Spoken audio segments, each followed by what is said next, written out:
Muy buenas tardes, bienvenidos y bienvenidas a esta nueva tertulia de divulgación científica de la Asociación Española para el Avance de la Ciencia. Nos reunimos otra vez en el marco de la exposición Ciencia Viva, que ha auspiciado la asociación y en la que se muestran trabajos de investigación originales publicados entre 1908 y 1936 por nada más y nada menos que Einstein, Lorentz, Planck, etc. Pero la tertulia de hoy no la vamos a dedicar a ninguno de ellos, sino a científicas galardonadas con premios Nobel de Física y de Química. Y para ello contamos con, en primer lugar, Inés Pellón, es profesora titular de Ingeniería Química y subdirectora en la Escuela de Ingeniería de la Universidad del País Vasco, es miembro de la Junta Directiva de la Sociedad Española de Historia de las Ciencias y de las Técnicas, de la Real Sociedad Vascongada de Amigos del País y presidenta del Grupo Especializado de Historia de la Ciencia de la Real Sociedad Española de Química.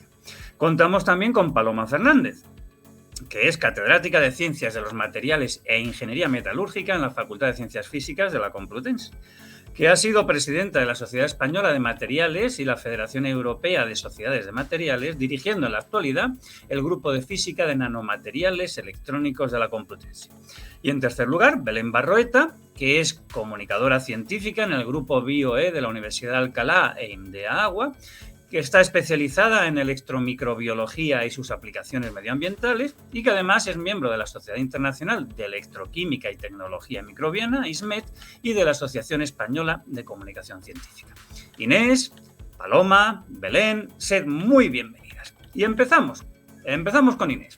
Inés, ¿cuál era la situación de las mujeres que quisieran dedicarse a la ciencia en el tránsito del siglo XIX al siglo XX? Bueno, pues en primer lugar, muy buenos días. Muchas gracias, Paco.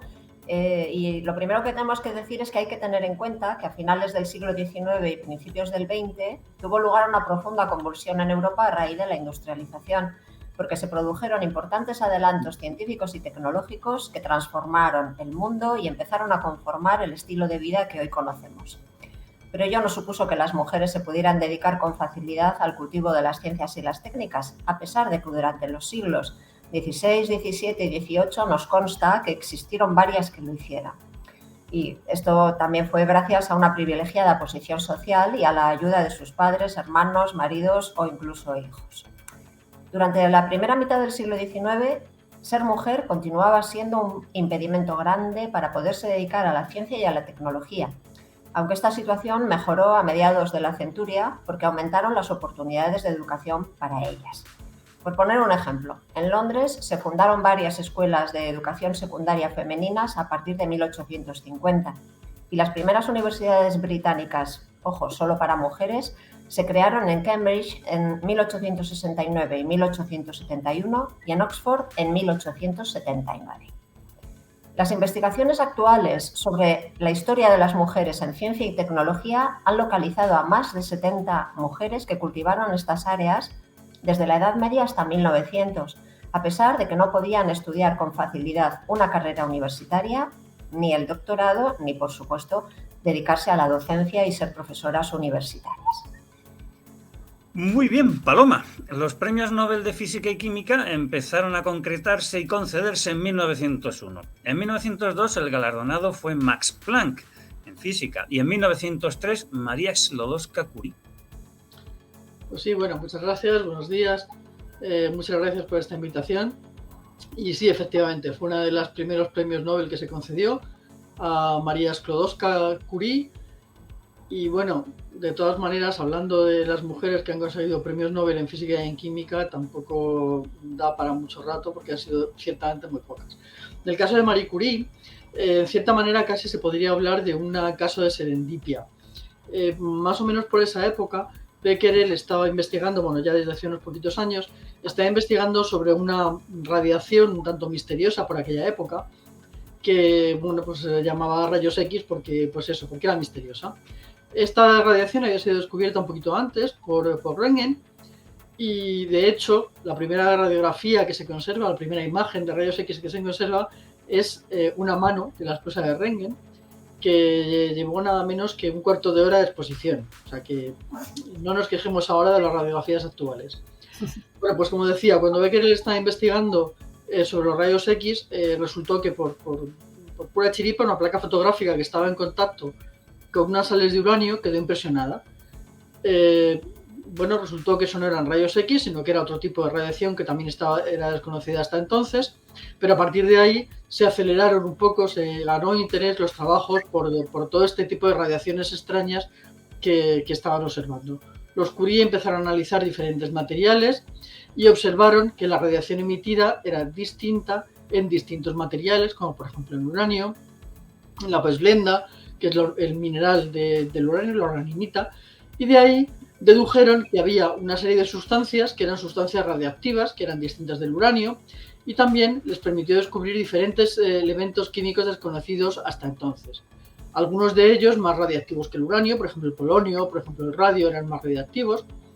Y bueno, pues eso es lo que valió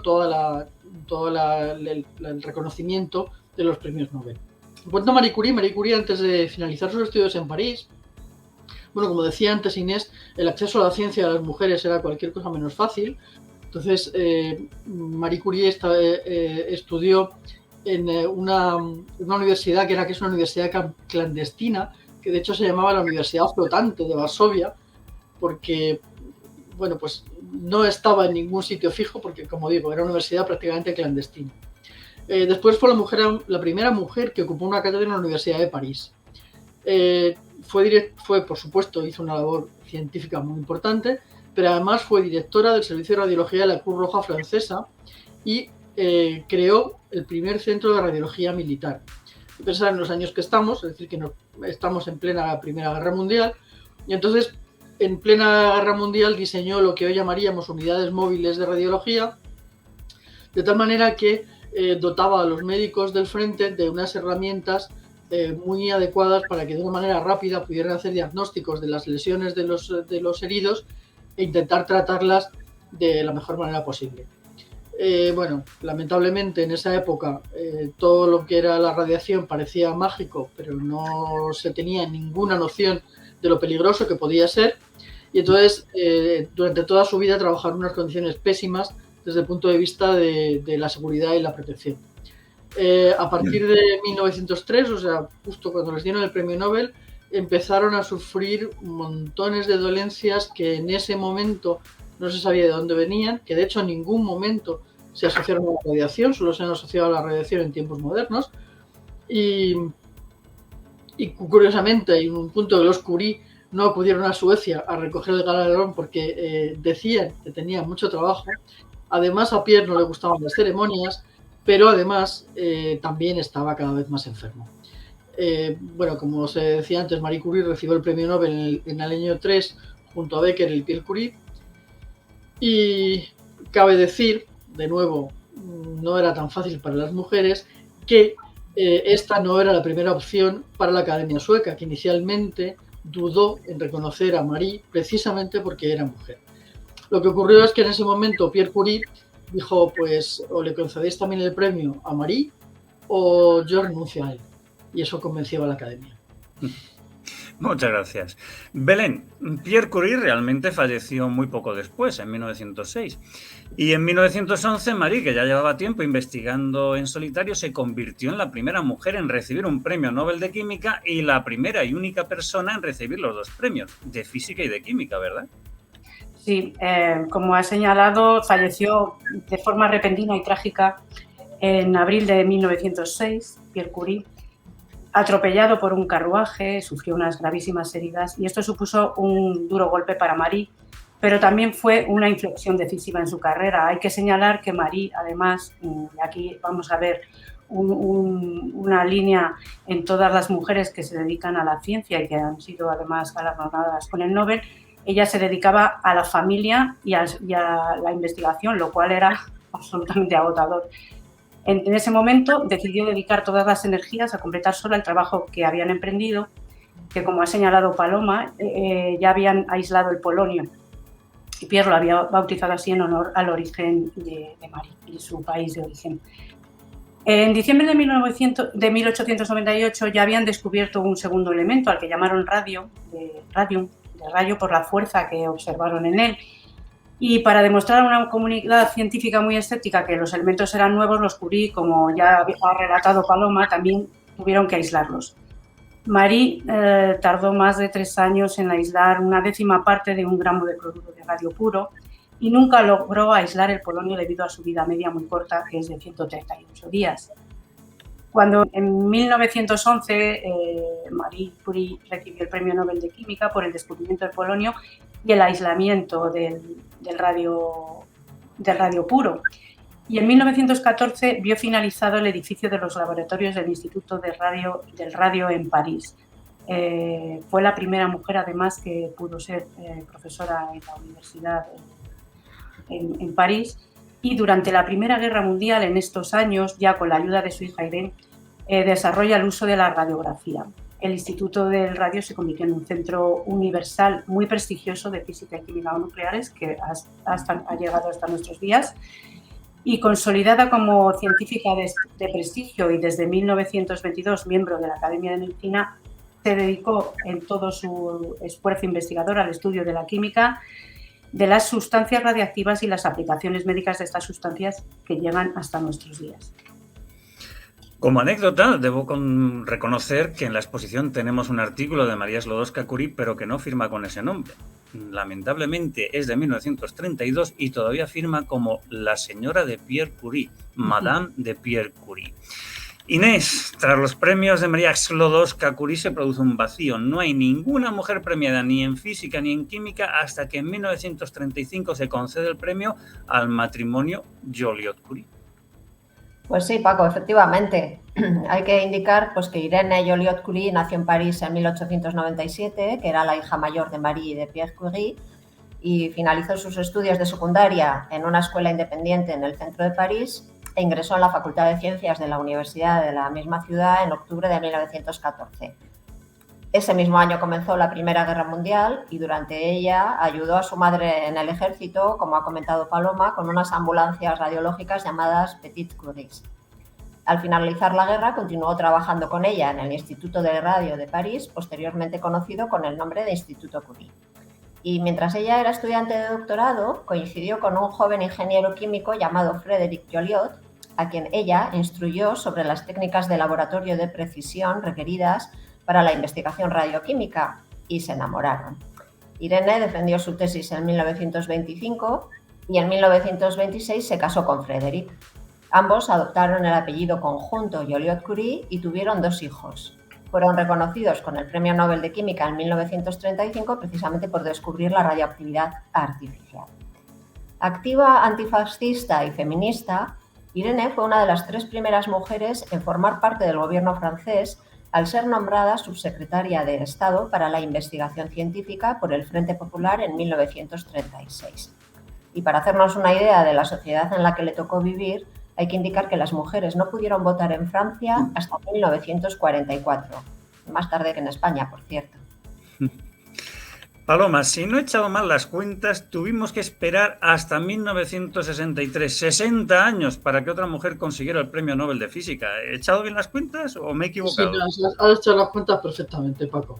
La Academia ha sido, francamente, poco generosa con los Premios Nobel de Física a las mujeres. Bueno, esta vez María Rupert-Mayer tampoco lo tuvo fácil. Ella emigró a Estados Unidos, cuando emigró a Estados Unidos ya estaba casada con Joseph Edward Mayer. Y bueno, primer tropezón en la carrera, no pudo aceptar un puesto en la Johns Hopkins University porque en esa institución trabajaba su esposo. Entonces ya no podía ella trabajar en ese mismo sitio. O sea, habría entendido como, no sé, nepotismo o como no sé muy bien qué, pero lo cierto es que no pudo trabajar allí. Sí es verdad que colaboró con otras universidades y finalmente, al cabo de unos cuantos años, consiguió una plaza en la Universidad de California. Inicialmente, Johns Hopkins lo que le ofreció fue un puesto de asistente. No, como profesora de investigador no puedes estar aquí porque ya está tu marido, pero te ofrecemos un puesto de asistente y ahí vamos tirando. Y entonces de esa manera, en el 1935 empezó a publicar ya sus trabajos y publicó los primeros trabajos relativos a la desintegración beta, que fueron los primeros trabajos que se estaban publicando en relación con este tipo de radiaciones. Como veis, todos los primeros premios Nobel están ahí más o menos en el tema de las desintegraciones, las radiaciones, las estructuras atómicas. Bueno, 2 años después se trasladó, estamos ya en el 37, se trasladó a la Universidad de Columbia de momento como meritoria, y ya durante la Segunda Guerra Mundial se incorporó al proyecto Manhattan. Inicialmente trabajaba desde la Universidad de Columbia, en la que era meritoria, en separación de isótopos, pero luego ya después se trasladó, para estar más en contacto con todo lo que tenía que ver con el proyecto Manhattan, se trasladó a los Álamos, que es donde se estaba trabajando en este proyecto, colaborando ya con Edward Teller. Se trasladó junto a su esposo y con Teller a la Universidad de Chicago, y allí se convirtió en profesora asociada voluntaria. De momento el voluntariado funcionaba estupendamente. Luego ya por fin consiguió colocarse como investigadora senior en el Argonne National Laboratory, y finalmente en el año 1960, estamos hablando ahora ya 25 años después de ser del puesto de asistente y solo 3 años antes de por fin ser galardonada con el premio Nobel, obtuvo una cátedra en la Universidad de California en San Diego. Bueno, los trabajos que le valieron con el premio Nobel junto con Jensen, esa también es otra constante, que parece que los premios Nobel cuando se dan a las mujeres no van solos, o sea, siempre tenemos que tener ahí como la carabina, se refieren a la estructura nuclear. Sin embargo, trabajó también en otros campos, como los desarrollos de absorción de 2 fotones. Estos procesos de absorción de 2 fotones, bueno, en ese momento parecieron como una rareza, como una cosa, una curiosidad, pero sin embargo, después han sido absolutamente fundamentales en todo lo que ha tenido que ver con los desarrollos del láser, de la fotoquímica, procesos que actualmente de hecho han sido objeto de otros premios Nobel, y había sido el objeto de su tesis doctoral que le había realizado en Göttingen antes de emigrar a Estados Unidos. Como decía, este modelo estuvo por algo que, bueno, pues era una cosa muy casi mística, desde luego no verificable, hasta que finalmente en 1960 Maimon desarrolló el primer láser. De hecho, actualmente la unidad de sección transversal para la absorción de 2 fotones se llama precisamente unidad Göpper-Mayer, GM. Una anécdota curiosa que enlaza estos 2 descubrimientos de María es que cuando trabajaba en la Universidad de Columbia en el proyecto de separación de isótopos, María investigaba las propiedades químicas y termodinámicas del hexafluoruro de uranio, con la idea de conseguir separar isótopos radiactivos mediante reacciones fotoquímicas. El método fue un absoluto desastre, pero esas cosas que tiene la evolución de la ciencia, cuando finalmente se desarrollaron los láseres, se consiguió precisamente la separación de los isótopos que María había estado buscando por excitación láser. De manera que, bueno, pues cerramos de alguna manera el círculo de sus 2 temas de trabajo. Fenomenal. O sea que en 1963 le dan el premio Nobel a María, y al año siguiente, en 1964, se concedió el tercer premio Nobel de Química a una mujer. En este caso, entre el de Irene Curie en 1935 y solo hubo que esperar 29 años, ¿verdad, Belén? Sí, y además para que fuera concedido por primera vez a una mujer, como dices tú, sin una escolta masculina. Dorothy Crowfoot nació en 1910 en Egipto, de padres también investigadores, y cuando el país aún estaba bajo el dominio británico. Sus padres la enviaron muy joven a estudiar a Inglaterra, y ella era una joven con una gran curiosidad que su propia madre alentó. A la edad de 10 años empezó a interesarse en la cristalografía. Empezó a estudiar química en la Universidad de Oxford, y en esta universidad desarrolló casi toda su carrera científica. De Dorothy, las crónicas hablan muchísimas buenas cualidades. Fue una científica incansable que consiguió determinar la estructura tridimensional de las biomoléculas de la penicilina y de la vitamina B12, que fueron estos descubrimientos los que le valieron el Premio Nobel de Química en 1964. Pero además siguió investigando la estructura de la insulina, que se le resistía, y consiguió revelarla en 1969, 34 años después de haber tomado la radiografía de un cristal de este compuesto. Como todas las mujeres extraordinarias de las que hablamos, Dorothy Crowfoot, y ya lo hemos dicho y lo vamos a seguir viendo, combinaba el incesante trabajo como científica con la maternidad y además con una gran actividad social y política. Fue una activista política incansable, que primero fue acusada de prosoviética, luego empezó a ver que había cosas que no eran tan buenas a lo mejor en ese régimen político, y después se empezó a pero ella formaba parte de muchísimas tertulias, escribía muchísimo, pero una de las cosas que a mí más me admiran de ella es que a los 28 años, a consecuencia de una infección de un parto, quedó tocada con una artritis reumatoide, que es una enfermedad incapacitante, que dejó sus manos deformadas y poco aptas para el trabajo en laboratorio, y de hecho, pues si alguien tiene curiosidad podrá ver las fotografías con sus manos hasta muy avanzada edad, cada vez más deformadas, y en ningún momento ella abandonó ese trabajo. Y además, una de las mejores cualidades que tenía es que era una mujer discreta y justa, que no buscaba la notoriedad ni como científica, ni como activista, ni como en ninguno de los muchísimos campos en los que trabajó. Pues muchas gracias, Belén. Aquí parece que tenemos que echar siempre muchas cuentas, porque entre 1964, como nos acaba de contar Belén, y 2009 tuvieron que transcurrir 45 años hasta que otra mujer volviera a conseguir el Premio Nobel de Química, ¿verdad, Inés? Pues sí, efectivamente. Ada Jonath fue la ganadora del Premio Nobel de Química en 2009, pero también tutorizada, digamos, o a la vez que los bioquímicos estadounidenses Venkatraman Ramakrishnan y Thomas States, por sus estudios sobre la estructura y la función que realizan los ribosomas. Se completaba así la trilogía de premios iniciada con el trabajo de James Watson, Francis Crick y Maurice Wilkins, a quienes concedieron el Nobel en 1962, premio que, por cierto, del cual fue injustamente excluida Rosalind Franklin. Y continuó esta trilogía en medio con el premio Nobel concedido a Roger Kornberg en 2006. Ada nació en Jerusalén en 1939. Obtuvo la licenciatura en Química en 1962 y el máster en Bioquímica en 1964 en la Universidad Hebrea de Jerusalén. En 1968 se doctoró como experta en cristalografía de rayos X en el Instituto Weizmann de Ciencias de Israel, y posteriormente realizó estudios postdoctorales en prestigiosos centros de investigación estadounidenses, como por ejemplo el Instituto Tecnológico de Massachusetts, el famoso MIT, donde continuó investigando en la cristalografía, empezando con las proteínas.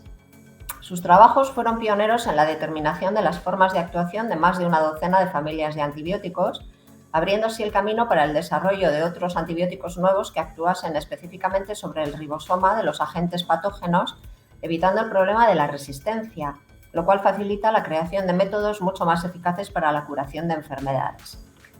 Y como habéis dicho muy bien, es la cuarta mujer que obtiene el Nobel de Química después de muchos años. Paloma, pues seguimos echando cuentas, porque en el caso de la física, entre 1963 y 2018 tuvieron que pasar 55 años. Bueno, algo hemos ganado. Veníamos de 63, así que ya tenemos mucho menos. Bueno, pues sí, decíamos que en relación con María Oppenheimer, sus estudios sobre la absorción de dos fotones se habían dejado de lado porque se habían considerado un modelo difícilmente demostrable experimentalmente. Parece que estamos con Copérnico. Hasta que en 1960 se descubrieron los fenómenos láser. Bueno, seguramente Feynman no fue consciente cuando descubrió el láser, cuando creó el primer láser, seguramente no fue consciente del potencial y la trascendencia que iba a tener su descubrimiento. Pero lo cierto es que ha supuesto una verdadera revolución, no solo desde el punto de vista tecnológico, sino también desde el punto de vista de ciencia básica, por la cantidad de procesos que nos ha permitido estudiar gracias a las diferentes formas de detección con láser. Bueno, en 2018, Donald Strickland y Gerard Mourou fueron galardonados por sus trabajos en la generación de pulsos láser ultracortos. Cuando hablamos de pulsos ultracortos, nos estamos mencionando en cosas en el entorno de los femtosegundos, 10-15, o sea, muchos ceros antes del 1. Y estos láseres tienen unas potencias de pico que son enormes. Al ser unos láseres de duración muy corta, toda la potencia que les estamos suministrando, toda la potencia que se está suministrando al sistema, se está liberando en un espacio de corto muy cortito, pues eso, 10-15 segundos. Entonces tienen potencias de pico que son muy grandes, que son capaces de destruir el propio material y que además sirve para hacer la amplificación láser, que es lo que se pretende en el caso de estos láseres. Bueno, Strickland y Mourou desarrollaron una estrategia que consiste en intentar vencer esto que en realidad es el principal problema que tienen los láseres de femtosegundos. Si yo estoy soltando muchísima energía en un espacio muy cortito y rompo el propio material que está actuando de láser, pues ya he acabado de trabajar. Bueno, pues lo que hicieron Strickland y Moreau fue desarrollar una estrategia que consiste en que primero lo que hacen es ese pulso tan corto, lo amplían temporalmente, bajan el pico de energía, lo amplifican dentro del material que tiene que actuar de láser o que tiene que servir como láser, con un perfil temporal que ya es muy amplio, en el que por tanto la energía está mucho mejor distribuida y no va a dañar el material. Y una vez que el pulso ya está amplificado, sin haber dañado el material que sirve de base para ese láser, lo vuelven a comprimir temporalmente y entonces vuelven a tener un pulso muy corto. Han tenido un pulso muy corto con una duración muy corta, una liberación de energía enormemente larga, pero sin romper el material. Bueno, esto tiene muchísimas utilidades. Las cosas más notorias en las que se está utilizando actualmente es el procesado de materiales, por ejemplo, micromecanización, microtexturización, estructura de guías ópticas, pero además, al tratarse de potencias tan altas y en espacios tan cortos, en tiempos tan cortos, es una herramienta excelente para estudiar reacciones químicas en la escala temporal en la que realmente están ocurriendo. Las reacciones químicas habituales están ocurriendo en el entorno de los picos femtosegundos, con lo cual son las herramientas adecuadas. Este tipo de estudios le valieron el premio Nobel a Metzeweil en el año 1999 y bueno, pues lo que estamos viendo ahora en el año 2018 es lo que mejoró considerablemente con los trabajos de Strickland y de Moreau. Hay que señalar que aunque queda mucho por hacer, sí que es muy notoria la diferencia entre la situación de Donna Strickland y las dos premios Nobel anteriores, María Röppermayer y María Curie. María Curie empezó a estudiar en una universidad clandestina. María Röppermayer no pudo ocupar un puesto en la Johns Hopkins porque ya estaba su marido como profesor allí. Bueno, Donna Strickland ha tenido diferentes puestos en el NRC, en el National Research Council de Canadá, en el Lawrence Livermore Laboratory, en las universidades de Princeton, en Waterloo, y ha llegado a ocupar la vicepresidencia y la presidencia de la Optical Society of America, que es una de las más prestigiosas. Y además es miembro del comité asesor de presidencias de su país. Es decir, que la situación, que siga siendo mala, no tiene nada que ver con la situación que tuvieron Marie Curie y María Röppermayer. Y yo creo que esto es importante recalcarlo para destacar lo que estamos avanzando. Belén, parece por tanto que en este tema que estamos tratando en la tertulia no podemos repetir aquello de que tiempos pasados siempre fueron mejores. Además, en este caso solamente en comparación con lo que venía pasando hasta ahora, solamente tuvieron que pasar 9 años desde 2009 hasta 2018 para que otra mujer recibiese el Nobel de Química, ¿verdad? Sí, además una mujer también extraordinaria como todas las que estamos hablando, pero con algunas peculiaridades en su vida. Estamos hablando de Frances Arnold, una mujer estadounidense que es doctora en Ingeniería Química, que fue galardonada en el 2018 junto a su compatriota George Smith y Gregory P. Winter del Reino Unido por dirigir la evolución de las proteínas para acelerar reacciones químicas. Arnold reconoció en su momento que la naturaleza es la mejor bioingeniera de la historia y ella es pionera en el uso de esta evolución dirigida para el diseño de nuevas enzimas. Estos descubrimientos tienen aplicaciones muy amplias y esenciales, desde productos farmacéuticos hasta la producción de combustibles renovables. Esto se está utilizando hoy en día. Y una de las cosas que hay que decir, que esta mujer, cito de memoria, creo que tiene a día de hoy hasta 47 patentes, nunca patentó la tecnología básica de esta evolución dirigida porque consideraba que su uso se podría extender a otros laboratorios. Esto hay que ver que en el mundo este tan competitivo de las patentes es también una novedad que ella puso en el escenario científico. A sus 65 años continúa trabajando al frente de su laboratorio en Caltech, el famoso Instituto de Tecnología de California, donde sigue estudiando la evolución y las aplicaciones en la ciencia, medicina, química y energía. Una de las peculiaridades que mencionaba antes es que cuando ella estaba en el colegio no le gustaba nada estudiar, no era una buena estudiante, no sacaba buenas notas y antes de ir al college decidió pues coger su motocicleta y bueno, eran los años hippies de la guerra de Vietnam y recorrer las carreteras, ir a todas las manifestaciones, era muy activista, ¿no? Si alguien tiene curiosidad puede teclear su nombre en Google y buscar su laboratorio, porque tiene además una página muy atractiva donde explica todas sus investigaciones. Y bueno, ella siempre le ha dado el mérito a su equipo. Nunca ha sido tampoco una científica que se haya apropiado de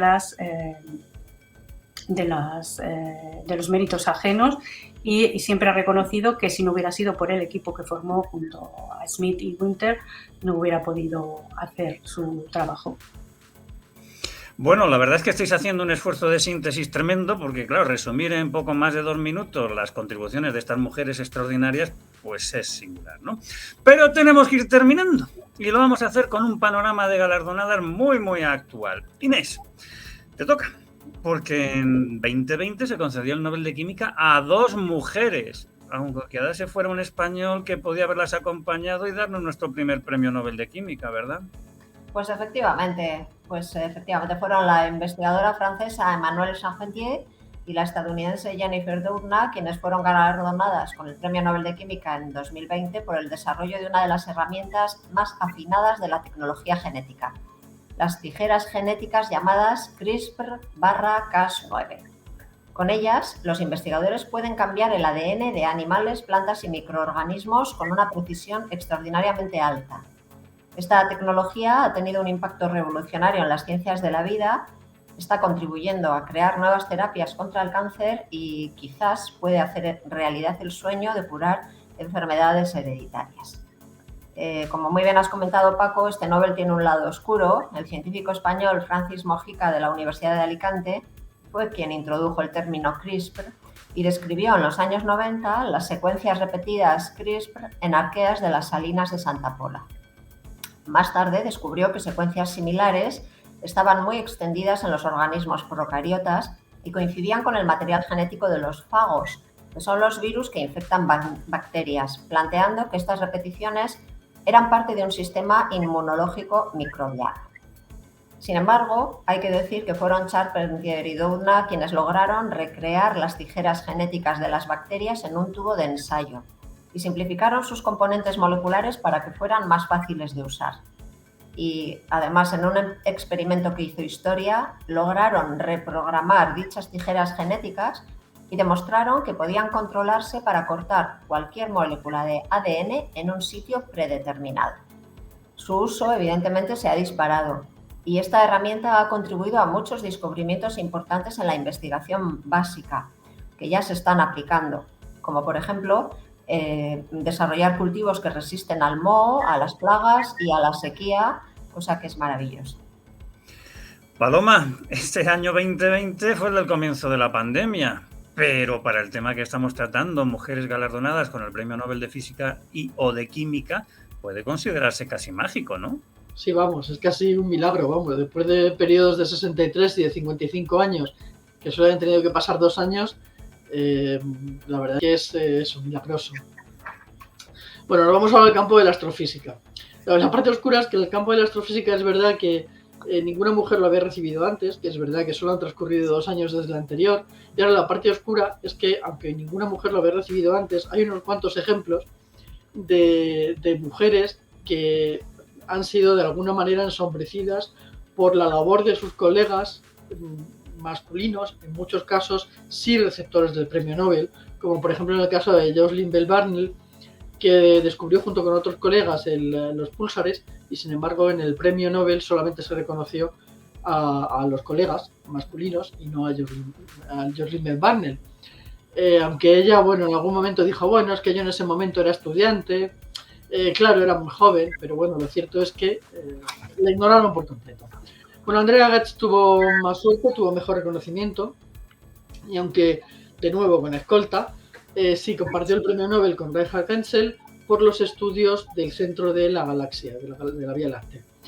Más en particular por el descubrimiento de un objeto supermasivo que actualmente se reconoce que es un agujero negro, pero que bueno, en ese momento pues, fue un gran descubrimiento. Andrea Ghez actualmente es catedrática en el Departamento de Física y Astronomía de la Universidad de California en Los Ángeles y su investigación sigue centrada en el estudio de la Vía Láctea.